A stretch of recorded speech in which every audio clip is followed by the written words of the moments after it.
UPSC की तैयारी के दौरान सभी एस्पायरेंट्स के दिल में मतलब कि मन में कुछ ऐसे डाउट्स होते हैं जो वो चाहते हैं कि किसी से पूछें या कैसे क्लियर करें। जैसे पहला डाउट होता है कि दिल्ली आना कितना ज़रूरी है। तो मुझे ऐसा लगता है कि दिल्ली आने और यूपीएससी में सिलेक्शन होने में कोई सीधा संबंध नहीं है। अगर आपको ऐसा लगता है कि आप घर पर रह के अपनी मेहनत से अपनी ईमानदारी से प्रिपरेशन कर सकते हैं तो मुझे ऐसा नहीं लगता कि दिल्ली आना उतना ज़रूरी है। आप घर पे रह के भी प्रिपरेशन कर सकते हैं, क्योंकि मैंने जब अपना पहला अटेम्प्ट दिया था तो मैं प्रीलिम्स जब मेरा क्लियर हो गया तो मैं प्रीलिम्स क्लियर करने के बाद दिल्ली आई थी मेंस की आंसर राइटिंग के लिए। तो आप प्रीलिम्स क्लियर करने के बाद भी यहाँ मेंस की आंसर राइटिंग के लिए आ सकते हैं अगर आप कंफर्टेबल हैं, आपको ठीक लगे तो। और उसके बाद मेंस क्लियर हो जाए तो आप इंटरव्यू के लिए मॉक इंटरव्यू के लिए आ सकते हैं। लेकिन ऐसे परमानेंटली यहाँ रहने के लिए आना उतना ज़रूरी नहीं है। अगर आप गाँव में रह के अपने घर पर रह के पढ़ाई करना चाहते हैं तो वो दैट इज़ गुड, मतलब वो ठीक है। अगर आप मेहनत से पढ़ेंगे तो यूपीएससी उससे भी क्लियर हो जाएगा। और जो दूसरा जो क्वेश्चन होता है बच्चों के दिल में वो होता है कि कोचिंग लें या सेल्फ स्टडी करें।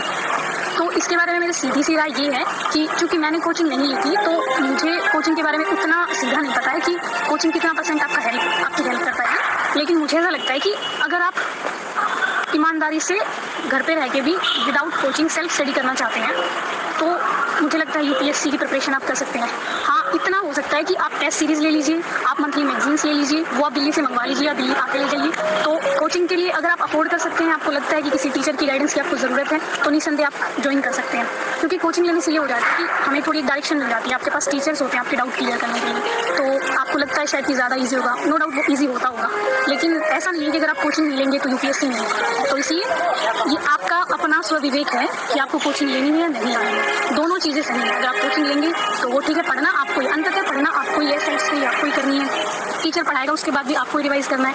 तो आप अपने हिसाब से सोचें कि कोचिंग लेनी है या घर पे रह के पढ़ना है। तीसरा पॉइंट ये है कि हम यूट्यूब का कैसे प्रयोग करें, क्योंकि मैंने बोला है इंट्रोडक्टरी वीडियो में कि मेरी तैयारी में यूट्यूब ने बहुत हेल्प की है।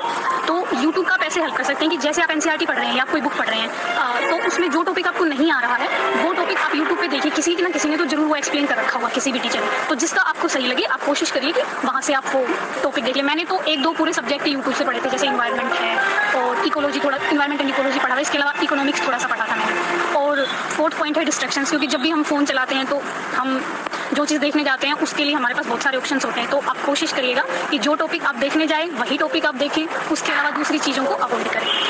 5th पॉइंट है कि जो मुझे लगता है सबसे ज़्यादा इंपॉर्टेंट है और बहुत सारे एस्पायरेंट्स पूछते हैं कि मैम स्ट्रेटजी बता दीजिए।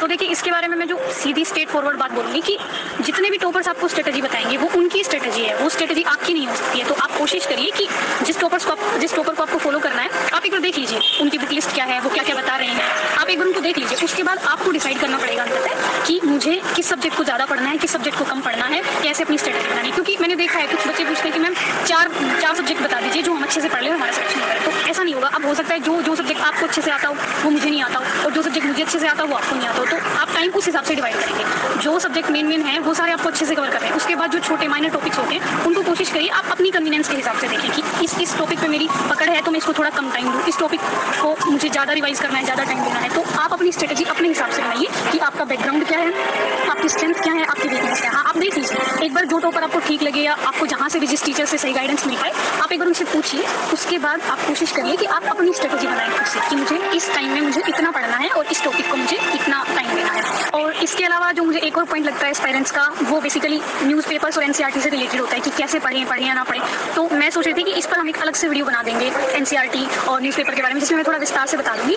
तो लेकिन फिर भी इसमें मैं इतना बता सकती हूँ कि न्यूज़पेपर पढ़ना है, न्यूज़पेपर तो आपको मस्ट है, वो आपको पढ़ना ही है। मतलब आप कोशिश करिए कि आप हिंदी का पढ़ लें। एक जैसे दैनिक जागरण सब प्रीफर करते हैं तो वो मैंने भी पढ़ा है इंटरव्यू के लिए, तो दैनिक जागरण आप ले सकते हैं। और कोशिश करिए, मैंने हिंदू पढ़ा है लेकिन वैसे लोग इंडियन एक्सप्रेस भी प्रीफर करते हैं, तो आप इन दोनों में से कोई भी एक ले